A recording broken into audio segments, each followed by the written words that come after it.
उपस्थित असलेले आपण सर्व सभासद, जुने कर्मचारी आहेत, प्रमुख कार्यकर्ते आणि तर या इकडे आत बसा की आणि सगळे ज्येष्ठ लोक आहेत.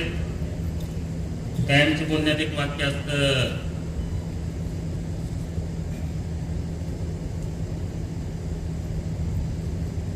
मागे एकदा काय तर कार्यक्रम झाला गर्दी कशाला झाल्या म्हणले होते.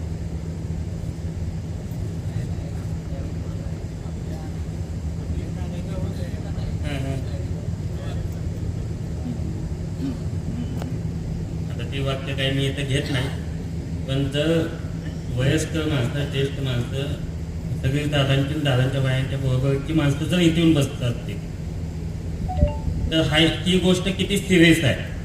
जुनी माणसं अशी रोज येऊन बसत नाहीत. बदल हवा आहे त्यांना म्हणून येऊन बसतात. बदल चांगला चालू झालाय. आपण सगळ्यांनी त्यांच्या राजीनाम्याची वाट न बघता सर्व संचालकांनी आणि आम्ही सगळ्यांनीच त्यांना चेअरमन पदावरून काढून टाकलेलं आहे. तुम्ही त्याशी आता आमचं म्हणणंच नाही. त्यामुळं अटी शर्ती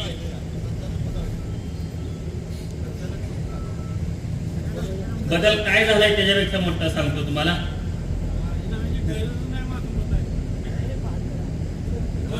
सुरुवाती चांगल्या हे न होत असते. त्यामुळे काय परत हातात पिशवी घ्यावं, परत हातात पिशवी घ्या. ती कांबळे काकांची पानाची पिशवी कांबळे काका इथे यायला लागल्या. याचा अर्थ सगळ्या जुन्या माणसाने आता त्या पिशवीतलं पान खायचंय आणि पहिल्या अन्नाचे दिवस यायची सुरुवात ही दिसायला लागली आहे. खऱ्या अर्थानं मगाशी बाईट मिठू बोलला त्याच्यावर आंदोलनाला आम्ही बसलोय. भ्रष्टाचार, चुकीची पद्धत, 20 वर्ष अण्णांनी केलेल्या संकुलात पाप करायचं काम तुम्ही केलंय. त्यामुळं म्हणणं अटी तुम्ही घालायचे नाहीत तर ते आम्ही घालायचे, ते सगळ्यात महत्वाचं आहे. म्हणजे ऐकून घ्यासाठी इथं बसलेलो नाही, सांगायसाठी इथं बसलोय. भाऊ असतील आणि येऊन गेले, सेबी आप्पा येऊन गेले. तुम्ही कुणी त्यांना सांगणं, आपल्यापेक्षा सदाभाऊ असतील, खांद वर गेलेली सगळी माणसं माहीत आहेत. त्यांना माहीत आहे कोण कसं आहे ते. म्हणजे ह्या ठिकाणी काम करत असताना त्यांनी या जुन्या माणसाने सगळ्यांचा अभ्यास केलेला आहे. त्यामुळे सतत फिरव बोलणं, चुकीचं वागणं अशी ती सहज वर गेलेले नसतात. आमदार मंत्री झाल्यात, त्यामुळे त्यांना सगळा अनुभव आहे.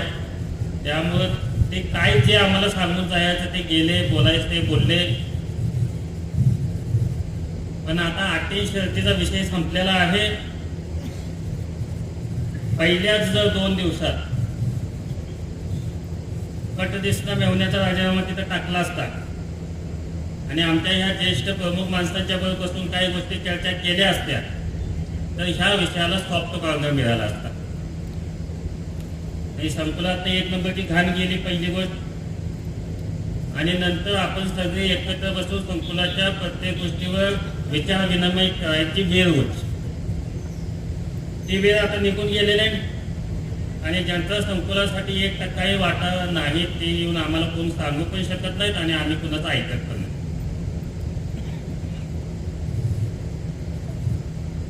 सामान्य माणसं, ज्येष्ठ प्रमुख कार्यकर्ते रोज या ठिकाणी 23 दिवस येऊन बसतात. याचा अर्थ या आंदोलनाची ताकद, धार ही मुंबईपर्यंत गेलेली आहे.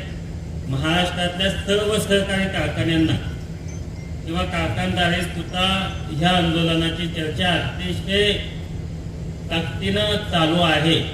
प्रत्येक ठिकाणचे फोन येतात, बाहेर गेलं की ह्या गोष्टींचा अनुभव येतो, सांगितलं जातं. जे ह्या ठिकाणी आंदोलन झालं, जे ह्या ठिकाणी चुकीच्या पद्धती झाल्या, त्या सगळ्याच कारखान्यावर महाराष्ट्रामध्ये सुद्धा अशीच पद्धतीने सुरुवात होईल. हे आंदोलन किंवा ह्या आंदोलनात सहभागी झालेल्या सर्वच प्रमुखांना, सर्व सहकाऱ्यांना, कार्यकर्त्यांना विनंती, हे म्हणजे तुम्ही एका इतिहासात सामील आहे. रोजची भाषणं सभा ऐकाय येताही विसरून जा. की एक कारखानदारीला नवीन दिशा देणारं आंदोलन सुरुवात झालं. त्या ठिकाणी जी लोक उपस्थित आहेत त्यांनी कायम लक्षात ठेवायचं, अण्णांच्या बरोबरचा इतिहास सांगितला जातो. आता माग ते जेलमध्ये 10-15 दिवस झोनचं आंदोलन वगैरे दादा ती गेली होती, काही जुनी ज्येष्ठ माणसं होती, म्हणजे ते आम्ही ऐकतं आंदोलन. जे आंदोलनं मागणी झाली ती जुनी माणसं येऊन काय काय गोष्टी आम्हाला इथं सांगत असतात. तसाच या आंदोलनाचं तुम्ही सुद्धा इतिहास पुढल्या पिढ्यांना कायम सांगा. इतकं मोठं काम तुम्ही करणार आहे. हा बदल घडताना सहजासहजी बदल घडत नसतो. बऱ्याच वर्ष 20 वर्ष एक हाती कारभार असताना अण्णांनी आपल्याला एका उंचीवर नेऊन ठेवलं होतं.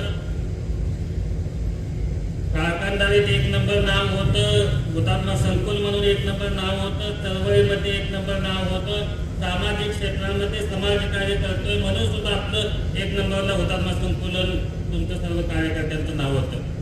आपली जबाबदारी फक्त एकच होती की तिथनं पुढं आपल्याला जमेल तेवढं पुढं शिस्तीत जाणं किंवा आहे ते टिकवून ठेवणं, एवढीच आपली जबाबदारी होती. त्याच्यापेक्षा मोठी जबाबदारी काही जास्त नव्हती. पण सगळं चांगलं असताना ते परत रिटर्न आणणं, सगळं त्यांच्या अण्णांच्या पद्धती मोडणं. मी बऱ्याच वेळेला म्हणतो काळ बदलला, समाज बदलला म्हणतात, पण अण्णांच्या पोटाला आलं की किमान अण्णांचं 50% तरी वागणं आपल्यामध्ये असलं पाहिजे. हे पूर्णपणे आपण विसरून गेलो आणि ही परिस्थिती संकुलाची असेल किंवा कार्यकर्त्यांची आपण आली. आपल्याकडे येताना 15 गावातील सगळेच लोक, एक 8 ते 10 वर्षाचा मतदार काळ होता, त्यावेळेला पारोकाका ही सगळी डायरेक्टर होती. त्यासाठी गाडीतनं संचालक, डायरेक्टर, कार्यकर्ते ह्या ठिकाणी भरगस्त असं वातावरण असायचं. सदनता म्हणजे काय, आपल्याकडं आलेला माणूस सुद्धा 4 चाकीत येणं, चांगले कपडे असणं, तो कार्यकर्ता चांगला घडणं, त्याच्या कुटुंबाची परिस्थिती चांगली असणं म्हणजे सदनता. आपल्याकडे येताना पण मुख्य कार्यकर्ते माणसं आले की आपली सुद्धा किंमत वाढत असते. आपल्या जवळची मुख्य माणसं आपण सगळे एकत्र येऊन संकुल चांगलं केलं तर त्याच्यातून आपल्याकडे बघायचा दृष्टिकोन सुद्धा वाढतो. बाहेरनं त्या पत्रिका त्याला कार्यक्रमाच्या बाहेर जायची अन्न असताना सुद्धा त्या वेळेला ह्यांना म्हणलं जायचं पारोकाका केलं नाही. म्हणजे ह्या गोष्टी साक्षीदार सुद्धा ते की अशी माणसं आम्हाला का मिळत नाही असे बाहेरचे नेते म्हणायचे की पदार्थ खाऊन वेळ देणारी, स्वतःचं घरातलं जेवण घेऊन येऊन चळवळीला काम करणारी किंवा जीव ओतून प्रेम करणारी लोक आम्हाला का भेटत नाहीत अशा बाहेरचे नेते मंडळी यांना बोलायचे. मी पण ते ऐकलेलं. कदम साहेब सुद्धा म्हणायचे आपल्या इथं वाळव्यामध्ये असेल किंवा आपल्या या भागामध्ये तुम्हाला कळणार नाही तुमची किंमत. तिथे एक वेगळं ऊर्जा आहे, तिथे वेगळी क्रांतीची भूमी आहे किंवा इथला प्रत्येक माणूस पण लढायला तयार असतो, तेव्हा तो प्रामाणिकपणे काम करायला तयार आहे. बाहेर परिस्थिती अशी अजिबात नाही. फिरतोय बघतोय इतकं मन ओतून जीव ओतून काम करणारी लोक कुठं अजिबात नाही. म्हणजे आपलं एक नशीब आहे की आपल्याला इतकी चांगली लोक मिळाली. आंदोलनाचा 23वा दिवस होऊन सुद्धा इतकी संख्या एकत्र येते, काय निर्णय होतो याची वाट बघत्या, ती बारकी गोष्ट नाही. भेटू बोलला ते कारखान्याचं अतिशय सुंदरपणे काम चालू. काल संचालकांची आम्ही मीटिंग घेतली, सगळे संचालक, काही 1-2 संचालक असतील त्यांच्याबद्दल सुद्धा गैरसमज कुणी मनात राहायचं काम नाही, ते पण सगळे आपल्याबरोबर येतील. पण सगळे संचालक तुम्ही जी भूमिका घेतल्या त्यांच्या तुमच्याबरोबर आम्ही पाठीशी राहायचं पूर्णपणे ठाम आज आम्ही लिहून देतो अशी कालची भूमिका दिली. काल रात्री ते बोल अधिकाऱ्यांचा उत्साह आहे व्हाईस चेअरमन संचालक रोज येऊन ऑफिसला बसायला लागली, प्रत्येक कामकाजात लक्ष द्यायला लागली. ते कशामुळे झालं? ह्यांना आता काही रोज फोन लावायला लागत नाही. यामुळे त्यांना वाटायला लागलं आपण नवीन काहीतरी उभा राहताना, कारखाना चांगला चालताना आमचा ह्याच्यामध्ये चांगला वाटा काहीतरी असणार आहे, आम्हाला अधिकार मिळाले, आम्ही काहीतरी करून दाखवायची वेळ आलेली. अधिकारी पण का पळायला लागले? माझ्या विभागात माझं स्किल दाखवायची काहीतरी वेळ आले, माझ्या विभागाचा अधिकार मला पूर्णपणे मिळाले, मी निर्णय आता मोकळ्यापणे घेऊ शकतो, ते अधिकाऱ्यांना सुद्धा वाटायला लागले.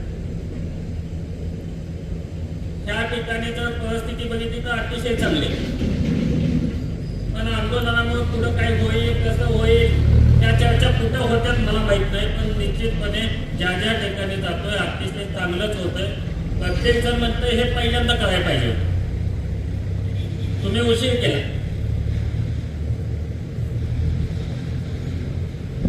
ज्या माणसांचं कधीही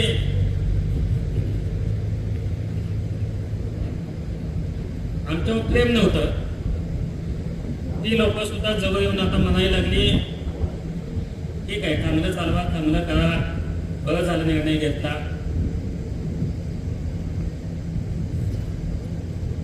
तुम्हाला एक सांगायचं, आज 23वा दिवस चालू आहे. काल संचालक सगळे बोलवून घेतले, निर्णय याच्या घडीपर्यंत आपण आलोय.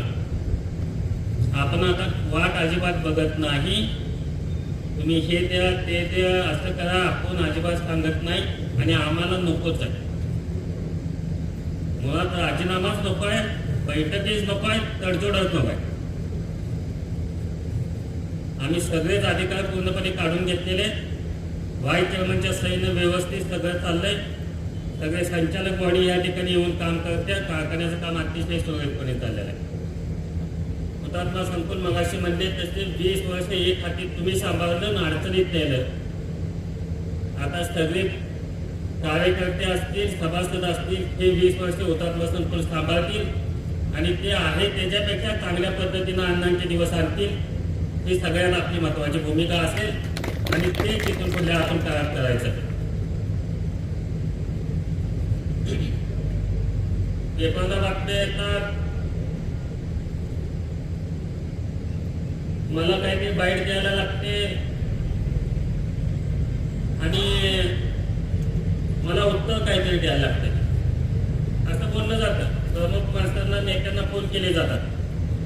तुमच्या गोष्टी बरोबर असतील तर बोलणं अतिशय योग्य असतं.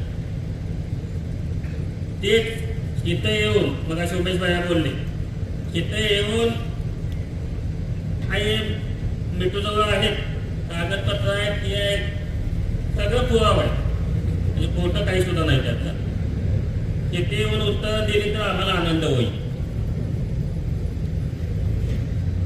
कारखान्यात काल संचालकांनी, व्हाईस चेअरमननी ज्या बैठका घेतल्या, निगोशिएशन केलं, टेंडर काय होते ते चाललं, त्याच्यात आम्ही कोणी सांगायचं काम नाही किंवा मी नव्हतोच तिथं. मिठू होता, तिथले बाकीचे डायरेक्टर, व्हाईस चेअरमन सगळे होती. अधिकाऱ्यांनी उघड सांगितलं या गोष्टीमध्ये तुम्ही एवढे पैसे वाचवले, तुम्ही सगळ्यांनी निर्णय घेतल्यामुळे हा कारखान्याचा फायदा झाला. एका टेंडरमध्ये त्यांच्या निगोशिएशनमध्ये जर 1.25 कोटी कारखान्याला फायदा होत असेल तर 2 वर्षच आपण व्यवस्थित मतदान असं सगळ्यांनी बघितलं तर कारखान्याला पहिले दिवस त्याला अजिबात वेळ लागणार नाही, 100% येते. साधी माणसं कांबळे काका होते त्यावेळी कारखाना का चालत होता? कांबळे काका सही करताना भेट होते ना, माझी काही चुकीची सही होत्या का? सगळ्यांनी लक्ष द्या, अधिकारी चांगले आहेत का हे त्यांना वाटायचं. साध्या माणसाला भीती वाटते सही करताना कुठं पण. त्यामुळं व्हाईस चेअरमन सही करताना प्रत्येकानं दाखवतात मी कुठं काय करतोय, काम माझं चुकत तरी नाही नव्हता. ही साध्या माणसाची कामाची पद्धत असते. कारखाना चालवणं म्हणजे फार मोठी गोष्ट काहीतरी आहे. त्या सगळ्या गैरसमजात पहिल्यांदा बाहेर पडा. ते आता रेणुका शुगर 5 कारखाने चालवते.